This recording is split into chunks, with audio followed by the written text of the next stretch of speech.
അപ്പോൾ ആദം നബി അലൈഹി ഇസ്ലാം മുതൽക്ക് പിന്നെ കൈകാര്യം ചെയ്തു റസൂലുള്ളാഹി സ്വല്ലല്ലാഹു അലൈഹി വസല്ലമയുടെ ആ കുതുബുൽ അഖ്താബ് എന്ന് പറഞ്ഞ ആ സ്ഥാനം, കുതുബ് എന്ന് പറയുന്ന ആ സ്ഥാനം പിന്നെ ആദം നബി അലൈഹി ഇസ്ലാം മുതൽക്ക് മുർസലീങ്ങൾ കൈകാര്യം ചെയ്തു.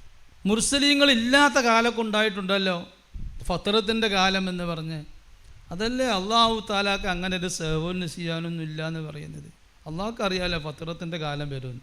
അള്ളാഹു താല ആദം നബി അലൈഹി ഇസ്ലാമിൻ്റെ തൊട്ടടുത്ത് വന്ന നബി റസൂലാണല്ലോ ഇദ്രീസ് നബി അലൈഹി ഇസ്ലാം. ഇദ്രീസ് നബി അലൈഹി ഇസ്ലാം മരിച്ചിട്ടില്ല. ഇദ്രീസ് നബി അലൈഹി ഇസ്ലാമിനെ അള്ളാഹു അങ്ങ് ഉയർത്തിക്കുകയാണ്. അവരാകാശത്തുണ്ട്. 4-ാം ആകാശത്ത് ഇദ്രീസ് നബി അലൈഹി ഇസ്ലാം ഉണ്ട്. സ്വർഗ്ഗം പോയി കണ്ടു. അള്ളാഹുവിൻ്റെ ഹബീബ് സല്ലല്ലാഹു അലൈഹി വസല്ലം ഉദ്ഘാടനം ചെയ്യാനുള്ളതല്ലേ. മലക്കുകളോട് ഇപ്പം അങ്ങനെയൊക്കെ പറഞ്ഞാൽ മതി സ്വർഗത്തിൽ നിന്ന് പോകണമെന്നൊക്കെ. അവരെ സംബന്ധിച്ചിടത്തോളം മലക്കുകളൊക്കെ ആത്തുഫാലാണ്, അമ്പിയാക്കന്മാരെ സംബന്ധിച്ചിടത്തോളം. അപ്പോൾ എനിക്ക് സ്വർഗ്ഗം കാണണമെന്ന് പറഞ്ഞു. അതെന്തിനാ? അത് സയ്യിദുൽ അംബിയ ഉദ്ഘാടനം ചെയ്യാനുള്ളതല്ലേ. ഭൂമി വന്നപ്പോൾ ഭൂമിയിൽ ആദ്യമായിട്ട് വന്ന ആളുകളാണ് ഇവരൊക്കെ. ആദം നബി, ഇദ്രീസ് നബി, അവരൊക്കെ മനസ്സിൽ നിറഞ്ഞേതാ നിൽക്കണത്. മുത്തുനബി വരാണ്ട്. ഈ ആ സമ്മേളനം അതിൻ്റെ മുഖ്യ പ്രഭാഷകന് മുത്തുനബിയാണ്. ആ മുത്തുനബിനെ പറ്റി പറഞ്ഞു കൊടുക്കുക തന്നെയാണ് അവർക്കൊക്കെ ഉള്ള ജോലി, മുത്തുനബിൻ്റെ സ്മരണ. അപ്പോൾ ഇദ്രീസ് നബി ചിന്തിച്ചു, മുത്തുനബിക്ക് ഉദ്ഘാടനം ചെയ്യാനുള്ള സ്വർഗ്ഗം ഞാൻ മരിക്കേ, ആ ഒന്ന് പോയി കാണട്ടെ, അതെങ്ങനെ ഉണ്ട്, എവിടെ എത്തിക്കണ്, ഇല്ല കുറവുണ്ടോ. അപ്പോൾ ഇദ്രീസ് നബി അവിടെ പോയി സ്വർഗത്തിൽ ചെന്ന് ഒന്ന് കടന്നൂടെ. കടന്നാൽ പിന്നെ നമുക്ക് സ്വർഗത്ത് കടന്നവന് മരണമില്ലല്ലോ, ഞാൻ റൂടിച്ചാൻ പറ്റില്ല എന്ന് പറഞ്ഞു ഇദ്രീസ് നബി. സംഗതി എന്താണ്? ഇദ്രീസ് നബി അവിടെ നിൽക്കുമോ? ധൈര്യം ഉണ്ടോ ഇദ്രീസിന് അവിടെ നിൽക്കാൻ? ഇദ്രീസ് ഇറങ്ങിപ്പോന്നു. 4-ാം ആകാശത്തുണ്ട് ഇപ്പോൾ ഇദ്രീസ് നബി അലൈഹി സ്വലാം. സ്വർഗത്തു നിന്നൊക്കെ പോകുന്നു. അവിടെ ഇങ്ങനെ നിൽക്കുക, അത് മോശമല്ലേ? അത് കേടാവില്ല. മുത്തനബി എന്നിപ്പോൾ അവിടെ കയറി ഇങ്ങനെ കുത്തിരക്കണേ. ഇദ്രീസ് നബി അവിടെ നിന്ന് പോകുന്നത് 4-ാം ആകാശത്തുണ്ട്. ഇദ്രീസ് നബീനെ അള്ളാഹു തആല അങ്ങനെ വലിച്ചു. പിന്നെ മൂസാ നബിൻ്റെ കാലത്ത് ഖദിർ അലൈഹി ഇസ്ലാം വന്നു. ഖദിർ അലൈഹി ഇസ്ലാം ഔലിയാക്കന്മാരെ മഖാമുകളൊക്കെ ഇങ്ങനെ കണ്ടപ്പോൾ ഔലിയാക്കന്മാർക്ക് അള്ളാഹുവിന് അവരോടുള്ള മഹബത്തും അള്ളാഹു അവർക്ക് കൊടുക്കുന്ന മാരിഫത്തും അതിനെ പറ്റിയൊക്കെ ധാരണ ഉണ്ടായപ്പോൾ ഖദിർ ഇസ്ലാമിനൊരു പ്രത്യേകത ഉണ്ട്. ശരീഅത്ത് കൊണ്ടെടുക്കാനും അത് പ്രചരിപ്പിക്കാനും ആണ് മുർസലിങ്ങളൊക്കെ അധികവും വന്നത്. ഖദിർ അലൈഹി ഇസ്ലാമിന് അതിൻ്റെ അപ്പുറത്ത് മാരിഫത്ത്, ഹഖീഖത്ത് എന്ന ഹഖായിഖ് അത് കൊണ്ടെടുക്കാൻ ഉള്ള ചുമതലയാണ് അല്ലാഹു തആല ഖദിർ അലൈഹി ഇസ്ലാമിനെ ഏൽപ്പിച്ച്. അപ്പോൾ ഹാമിലുൽ ഇൽമിൽ ലദുന്നി എന്ന് കാണാം. ഖദിർ അലൈഹി ഇസ്ലാമിനെ പറ്റി ആരിഫീങ്ങൾ പറഞ്ഞു കാണും. ഫുതുവാത്തുൽ മക്കിയിലൊക്കെ കാണാം. സയ്യിദുൽ ഖൗം, ഔലിയാവിൻ്റെ നേതാവാന്നൊക്കെ കാണാം ഖദിർ അലൈഹി ഇസ്ലാം. എല്ലാ നബിയും വലിയാണ്, എല്ലാ വലിയും നബിയല്ല. അപ്പോൾ ഖദിർ അലൈഹി ഇസ്ലാം വന്നപ്പോൾ ഖദിർ അലൈഹി ഇസ്ലാമിന് ലദുന്യ ഇൽമോ ഹഖായിഖ് മആരിഫൊക്കെ കൊടുത്തപ്പോൾ ഖദിർ അലൈഹി ഇസ്ലാം അള്ളാഹിനോട് പറഞ്ഞു, പഠിച്ചോനെ നിൻ്റെ ഔലിയാവിൻ്റെ അവസ്ഥ എനിക്ക് ഖിയാമത്ത് വരെ വരാൻ പോകുന്ന എൻ്റെ ഔലിയാക്കന്മാരൊക്കെ കാണണം എന്ന് പറഞ്ഞു. ഇന്നിച്ച് മരിപ്പിക്കല്ലേ എന്ന്. അപ്പോൾ ഖദിർ അലൈഹി ഇസ്ലാമിന് മരണം കൊടുത്തിട്ടില്ല, അള്ളാഹു മരിക്കാതെ നിർത്തിക്കുക.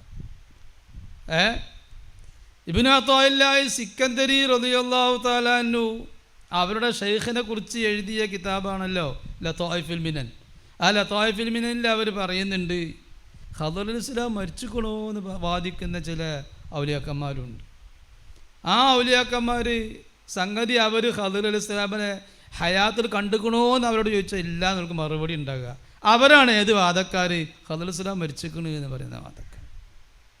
അവരാണ് എന്ത് പറയുന്നത്? ഖദിർ എന്ന് പറയുന്നത് അതൊരു മഖാമാണ്, അതൊരു വ്യക്തിയൊന്നല്ല എന്ന് പറയുന്നത്. ഇല്യാസ് ഖദിർ എന്നൊക്കെ പറയുന്നത് ഒരു മഖാമാണ്, വ്യക്തിയല്ല എന്ന് പറയുന്നത് ആ വിഭാഗക്കാരാണ്. ഖദിർ എന്ന് പറഞ്ഞൊരു വ്യക്തി ഉണ്ട്, ഖിദിർ നബി, ഇല്യാസ് നബി, അങ്ങനെ 2 നബിമാരുണ്ട്. അത് നിഷേധിക്കുന്നത് ഗലത്താണ്, തെറ്റാണ് എന്ന് ഇബ്നു അത്താഇല്ലാഹി സിക്കന്ദരി റളിയല്ലാഹു അൻഹു അവർ വലിയ ആരിഫാണ്, കുത്തുബുൽ ആരിഫി എന്ന അവരുടെ പേരെന്നെ ഇബ്നു അത്താഇല്ലാഹി സിക്കന്ദരി അവർ പറഞ്ഞിട്ടുണ്ട്. അപ്പോൾ ഖദിർ നബി അലൈഹി ഇസ്ലാമും ഇല്യാസ് നബി അലൈഹി ഇസ്ലാമും അവരും മരിച്ചിട്ടില്ല. പിന്നെ ഈസാ നബി അലൈഹി ഇസ്ലാം മരിച്ചിട്ടില്ല എന്ന് വ്യക്തമാണ്, ഖുർആൻ തന്നെ പറഞ്ഞിട്ടുണ്ട്. ഇപ്പം 4 മുർസലീങ്ങൾ, അംബിയാ മുർസലീങ്ങൾ 4 അല്ലാഹു തആല മരിക്കാതെ നിലനിർത്തിയിട്ടുണ്ട്. ഒരു റസൂലേ നമുക്ക് ആവശ്യമുള്ളൂ. കുത്തുബ് എന്നുള്ള സ്ഥാനം മുറിയാതെ കൊണ്ടെടുക്കാൻ ഒരു റസൂലിൻ്റെ ആവശ്യമേ ഉള്ളൂ. ഔദ്യോഗികമായിട്ട് റസൂലുണ്ട്. ആ റസൂലിൻ്റെ നിയാബത്തിൽ റസൂലല്ലാത്ത ആളുകളും ഉണ്ട്. എന്നാൽ ആദം നബി മുതൽ ഈസാ നബി അലൈഹിസ്സലാം വരെയുള്ള ആ കാലഘട്ടം, അന്ന് ഈ കുത്തുബ് എന്ന് പറയുന്ന സ്ഥാനം കാര്യമായി അത് കൈകാര്യം ചെയ്തത് മുർസലീങ്ങളാണ്. മുർസലീങ്ങളല്ലാത്ത മുഅ്മിനീങ്ങൾ, ഉമ്മത്തിൽപ്പെട്ട ആളുകൾ കുത്തുബായിട്ടുണ്ടോ? അവർ ചിലർ കുത്തുബായിട്ടുണ്ട് എന്ന് ഇബ്നു അറബി റളിയല്ലാഹു അൻഹു പറഞ്ഞിട്ടുണ്ട്. അവർ ചിലർ കുത്തുബായിട്ടുണ്ടെങ്കിലും പക്ഷേ അവർക്ക് കിട്ടിയ ആ കുത്തുബിയ്യത്ത് ഈ ഉമ്മത്തിൽപ്പെട്ട ആ കുത്തുബിൻ്റെ കുത്തുബിയ്യത്തല്ല, വ്യത്യാസമുണ്ട്. അതാണ് ഇബ്നു ഹജർ ഹൈതമി റഹിമഹുല്ല അൽ മിനഹുൽ മക്കിയയിൽ പറഞ്ഞു കാണും. കുത്തുബ് എന്ന് വഅന്ന മിൻ ഖസായിസി ഹാദിഹിൽ ഉമ്മ അഖ്താബൻ അന്ന ഫീഹിം അഖ്താബൻ വ നുജബാഅ വ നുഖബാഅ വ അബ്ദാലൻ വ ഔതാദൻ. ഇതൊക്കെ ഈ ഉമ്മത്തിൻ്റെ ഖസായിസപ്പെട്ടതാണ് എന്ന് മിനഹുൽ മക്കിയിൽ ഇബ്നു ഹജർ ഹൈതമി റഹിമഹുല്ല പറഞ്ഞു. അതിൻ്റെയൊക്കെ മുമ്പ് ഇബ്നു ഹജർ ഹൈതമി തങ്ങൾ മുമ്പും പലരും അത് പറഞ്ഞിട്ടുണ്ട്. സുബുലുൽ ഹുദാ വർ റഷാദിൽ ആര് പറഞ്ഞു? നമ്മളെ സാലിഹു ഷാമി റളിയല്ലാഹു അൻഹു പറഞ്ഞു. അങ്ങനെ പലരും പറഞ്ഞു വെച്ചിട്ടുണ്ട്. അതും ഇതും അങ്ങനെ ഒക്കുക. ഇബ്നു അറബി തങ്ങൾ പറഞ്ഞു, ഞാൻ കുറേ കുത്തുബീങ്ങളെ കണ്ടിട്ടുണ്ട്, ഓരോ പേര് വരെ എനിക്കറിയാം, മുമ്പ് കഴിഞ്ഞു പോയ കുത്തുബീങ്ങൾ. ഇതിപ്പോൾ യവാഖീത്ത് വൽ ജവാഹിറാണ്. ഞാൻ നേരത്തെ പറഞ്ഞല്ലോ ഇബ്നു അറബി തങ്ങളെ കലാമ് ചുരുക്കിയതാണ്. ഇതിൽ പറയാണ് ഹൽ കാന ഖബല മുഹമ്മദിൻ സല്ലല്ലാഹു അലൈഹി വസല്ലം അഖ്താബുൻ വകം അദദുഹും. മുഹമ്മദ് നബിൻ്റെ മുമ്പ് പറഞ്ഞാൽ ഭൂമിയിൽ വരുന്നതിന് മുമ്പ്. അപ്പോൾ അതിന് മറുപടി ഫൽ ജവാബു കമാ ഖാലഹു ഷൈഖു ഫിൽ ബാബിൽ റാബിഅ അശറ മിനൽ ഫുതുഹാത്ത് അന്നൽ അഖ്താബ ലാ യഖ്ലു അസ്റും മിൻഹു ഖാല വജുംലത്തുൽ അഖ്താബിൽ മുകമ്മലീന മിനൽ ഉമമി സാലിഫ മിൻ അഹദി ആദമ ഇലാ മുഹമ്മദിൻ അലൈഹി സ്വലാത്തു വസ്സലാം 25 കുത്തുബൻ. ആദം നബി മുതൽ നമ്മളെ നബി വരെ ഉള്ള മുക്കമ്മലീങ്ങളായ കുത്തുബീങ്ങൾ 25 അഷ്ഹദനീഹിമുൽ ഹഖു തആല ഫി മഷ്ഹദ് ഖുദ്സിൻ ഫി ഹദറത്തിൻ ബർസഖിയ്യത്തിൻ. അവിടെ വെച്ച് എനിക്ക് കാണിച്ചു തന്നു. ആരൊക്കെയാണത്? ഒന്ന് വഹും അവർ അൽ ഫർഖു, ഒരാളെ പേര് ഫർക്ക് എന്ന്, വ മുദാബിൽ കുലൂം രണ്ടാമത്തെ ആൾ, വൽ ബക്കാ വൽ മുർത്തഫിഅ വശിഫാറുൽ മാദി വൽ മാഹിഖ് വൽ ആഖിബ് വൽ മൻഹൂർ വസിജ്റുൽ മാ വഅൻസുറുൽ ഹയാ വശരീദ് വസായിഖ് വറാജിഹ് വത്തയ്യാർ വസാലിം വൽ ഖലീഫ വൽ മഖ്സൂം വൽ ഹയ്യ് വൽ റാഖി വൽ വാസി വൽ ബഹർ വൽ മുൻസിഫ് വൽ ഹാദി വൽ അസ്ലഹ്. ഇതാണ് വൽ ബാഖി എന്നും കൂടെ ഉണ്ട്. 25 പേര്. ഈ 25 പേര് മുമ്പ് കഴിഞ്ഞു പോയ അഖ്താബീങ്ങളാണ് എന്ന് ഇബ്നു അറബി തങ്ങൾ പറയുന്നുണ്ട്. ആ ഉമമെന്ന് കഴിഞ്ഞു പോയവരെന്നാ പറഞ്ഞു കേട്ടോ. ഉമമെന്ന് കഴിഞ്ഞു പോയ 25 മുർസലീങ്ങളെ കൂട്ടാതെയാണത്. മുർസലീങ്ങൾ ആദം നബി അലൈഹി സ്വലാമിൻ്റെ ആദ്യത്തെ കുത്തുബ്.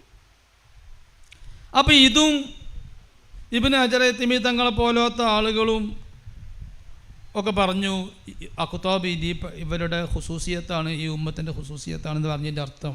ഇമാം ഖാശാനി അവരുടെ ലതായിഫുൽ ഇഅ്ലാം ഫി ഇഷാറാത്തി അഹ്ലിൽ ഇൽഹാം കിതാബ് കൂടെ ഉണ്ട്. ആ കിതാബിൽ എടുക്കണ്ട അതിൽ പറഞ്ഞു, എവിടെ പറഞ്ഞ് അത് അക്ഷരമാല തെർത്തീബിലാണ് ഉള്ളത്.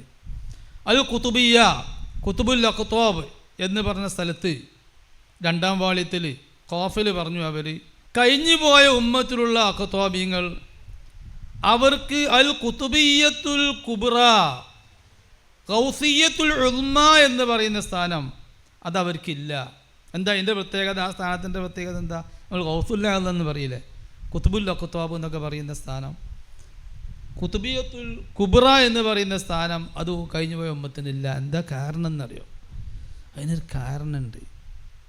അത് മുത്തുനബി സല്ലല്ലാഹു അലൈഹി വസല്ലമയുടേതാണ് ശരിക്കും ഈ കുത്തുബുൽ അഖ്താബ് എന്ന് പറയുന്ന സ്ഥാനം. നബിക്ക് കിട്ടുന്നതും റസൂലിന് കിട്ടുന്നതും ഒക്കെ നിയാബത്തനായിട്ട് കിട്ടുകയാണ്, റസൂലുള്ളാഹിൻ്റെ പ്രതിനിധിയായിട്ട് കിട്ടുകയാണല്ലോ. പിന്നെ മുത്തുനബി ഭൂമിയിൽ വന്നു. മുത്തുനബി ഭൂമിയിൽ വന്നതിൻ്റെ ശേഷം വന്ന കൂട്ടരാണ് നമ്മൾ എവിടെയുള്ളത്? നമ്മൾ ആരാണ്? മുത്തുനബിൻ്റെ ഉമ്മത്താകുക എന്ന് പറഞ്ഞാൽ എന്താണ് ആ സ്ഥാനം? ഈ സ്ഥാനം നമ്മളിപ്പോൾ റസൂലാകാനും നബിയാവാനും മോഹിക്കുന്നത് ശരിയല്ല, ആകൂല. അതുകൊണ്ട് തന്നെ പക്ഷേ നമ്മൾ റസൂലാകാനും നബിയാകാനും മോഹിക്കുന്നില്ലെങ്കിലും അംബിയ മുർസലീങ്ങൾ ഈ ഉമ്മത്തിൽ പെടാനും മോഹിക്കുന്നുണ്ട്, നമ്മളെ ഉമ്മത്തിൽ പെടാനും മോഹിക്കുന്നുണ്ട്. അതിനെന്താ കാരണം? അത് പല കാരണമാണ്. മുത്തനബി സല്ലല്ലാഹു അലൈഹി വസല്ലം ഭൂമിയിൽ വന്നതിന് ശേഷം ഖുതുബായി ഭൂമിയിൽ തന്നെ വന്ന്, ഖുതുബുൽ അഖ്താബായി ഭൂമിയിൽ തന്നെ വന്നതിൻ്റെ ശേഷം പിന്നെ ഹയ്യായ ഭൂമിയിൽ ജീവിച്ചിരിക്കുന്ന ഒരാൾക്ക് ഈ സ്ഥാനം കൊടുക്കാൻ പറ്റുള്ളൂ, ഈ പ്രാതിനിധ്യം കൊടുക്കാൻ പറ്റുള്ളൂ. മുത്തുനബിയുടെ പ്രതിനിധിയായി മുത്തുനബി ഇരുന്ന അതേ ചെയറിൽ ഇരിക്കുകയാണ് അൽ ഖുതുബ് അൽ ഗൗസ് എന്ന് പറയുന്ന മഹാൻ. മുത്തുനബിക്കുള്ള ആ സ്ഥാനം കിട്ടുന്നത്. അദ്ദേഹം പറഞ്ഞു വമാ അർസൽനാക ഇല്ലാ റഹ്മത്തൽ ലിൽ ആലമീൻ എന്നുള്ള സ്വഭാവം പിന്നെ ആ ഗൗസിനും കിട്ടുക. അപ്പോൾ അതുകൊണ്ട് സ്ഥാനം കിട്ടിയതുകൊണ്ട് എന്താ സ്ഥാനം എന്ന് പറഞ്ഞാൽ ജനങ്ങളാകെ ബഹുമാനിക്കാതെ, ജനങ്ങൾ ബഹുമാനിക്കാതെ ജനങ്ങൾ കിട്ടണ്ടേ കുത്തുബിനെ? ആരാ കുത്തുബെന്ന് അറിയണ്ടേ? ജനങ്ങൾക്ക് കിട്ടണ്ടേ കുത്തുബിനെ ബഹുമാനിക്കാൻ? ജനങ്ങൾ ബഹുമാനിക്കുക എന്നുള്ളതല്ല. ഖുതുബുൽ അഖ്താബ് മുത്തുനബി സല്ലല്ലാഹു അലൈഹി വസല്ലമ തങ്ങൾക്ക് അള്ളാഹുവിൻ്റെ മഅരിഫത്തും തജല്ലിയാത്തും മവാഹിബും, അള്ളാഹിനെ കുറിച്ചുള്ള അറിവ്, ഇൽമ്, മഅരിഫത്ത്, ആ മഅരിഫത്തിൻ്റെ അളവ് മുത്തുനബിക്ക് കൊടുത്തതൊക്കെ ആ കൊടുത്ത അതേ സാധനം കൊടുക്കാനും താങ്ങാനും ആദം നബി അലൈഹി സ്വലാം അലൈക്കുമുള്ള ഖിയാമത്ത് വരെ ഒരാൾക്കും അതിന് സാധിക്കൂല താങ്ങാൻ, ആ ഇൽമ് താങ്ങാൻ. പക്ഷേ മുത്തുനബി രുചിച്ച് പേരൊക്കെ ഒന്ന് തന്നെ, മുത്തുനബിക്ക് കൊടുത്ത ആ സാധനം, ആ തജല്ലിയാത്ത്, അതേ തജല്ലി ഒരു വലിയന് താങ്ങാൻ കഴിയുന്ന വിധത്തിൽ അതേ മധുരമുള്ള തജല്ലി അള്ളാഹു തആല മുത്തുനബി ആ സ്ഥാനത്തിരിക്കുന്ന വലിയന് അള്ളാഹു കൊടുക്കുന്നുണ്ട്. അപ്പം മഅരിഫത്തിലും തജല്ലിയാത്തിലും, അള്ളാഹുവിൻ്റെ തജല്ലിയാത്തിലും മുത്തുനബിയുടെ കൂടെ ഇരിക്കുക, പോകുക, ചലിക്കുക എന്നുള്ളതാണ് ഖുതുബിൻ്റെ മഹത്വം. അതുകൊണ്ട് ഉലമാ ഉമ്മത്തി കഅംബിയായി ബനി ഇസ്രായേൽ എന്ന് പറഞ്ഞ ഹദീസ് തത്വത്തിലും അർത്ഥത്തിലും അത് ശരിയാണ്. അത് ആരിഫീങ്ങളൊക്കെ അംഗീകരിച്ചിട്ടുണ്ട് അതിൻ്റെ മാന. ആ ഉലമാ ഉമ്മത്തി എന്ന് പറഞ്ഞാൽ ആരാണ്? അത് ആരിഫീങ്ങൾ, ആമിലീങ്ങളായ ഉലമാവ്, അവർ ആരിഫീങ്ങൾ തന്നെയാണ്. ആരിഫീങ്ങൾ അവർ അംബിയ മുർസലീങ്ങളെ ആ സ്ഥാനമാണ് അവർക്ക്. നാളെ മഹ്ശറിലേക്ക് വരുമ്പോൾ അംബിയ മുർസലീങ്ങളാണ് രണ്ട് ഭാഗത്തേക്ക് ലൈറ്റ് അടിച്ചിട്ട് വരിക. നൂറുഹും യസ്ആ ബൈന ഐദീഹിം വബി ഐമാനിഹിം. ഇതേ സ്ഥാനം അല്ലാഹു തആല കൊടുക്കുകയാണ് ആർക്ക്? ഈ ഉമ്മത്തിൽപ്പെട്ട എല്ലാ മോമിനീങ്ങൾക്കും കൊടുക്കുകയാണ്. ഏറ്റവും വ്യത്യാസം ഉണ്ടാവും മോമിനീങ്ങൾ, എന്നാലും എല്ലാ മോമിനീങ്ങൾക്കും ആ അംബിയാന് കൊടുത്ത സ്ഥാനം കൊടുക്കുക. അതൊക്കെ ഇങ്ങനെ കാണുമ്പോഴാണ് മഹ്ശറിൽ വെച്ചിട്ട് അംബിയ മുർസലീങ്ങൾ പറയാം, ഞാനൊക്കെ ഈ സയ്യിദുൽ അംബിയ ആയ മുഹമ്മദ് നബിൻ്റെ പിന്നിൽ വരികയാണെങ്കിൽ എത്ര നന്ദിനും, എനിക്കവിടെ നേരെ ഡയറക്റ്റ് ആ നബിനെ വിശ്വസിക്കാൻ പറ്റുകയാണെങ്കിൽ എത്ര നന്നായിരുന്നു എന്ന് പറയുന്ന. അപ്പോൾ ചുരുക്കി പറഞ്ഞാൽ പിന്നെ അംബിയ മുർസലീങ്ങൾ കൈകാര്യം ചെയ്ത സ്ഥാനമാണ് ഖുതുബ് പറയുന്ന സ്ഥാനം. പിന്നീട് അത് അള്ളാഹുവിൻ്റെ ഹബീബ് സല്ലല്ലാഹു അലൈഹി വസല്ലം നബിയായിട്ട് വന്ന ശേഷം പിന്നെ ആ സ്ഥാനം ആർക്കായി? ആ സ്ഥാനം പിന്നെ നബി സല്ലല്ലാഹു അലൈഹി വസല്ലം തങ്ങളെ കൊണ്ട് വിശ്വസിച്ച മനുഷ്യരിൽപ്പെട്ട സിദ്ദീഖുൽ അക്ബർ റളിയല്ലാഹു അൻഹു അടക്കമുള്ള ആളുകൾക്കായി ആദ്യത്തെ ഖുതുബായി പിന്നെ സിദ്ദീഖുൽ അക്ബർ റളിയല്ലാഹു അൻഹു വന്നു.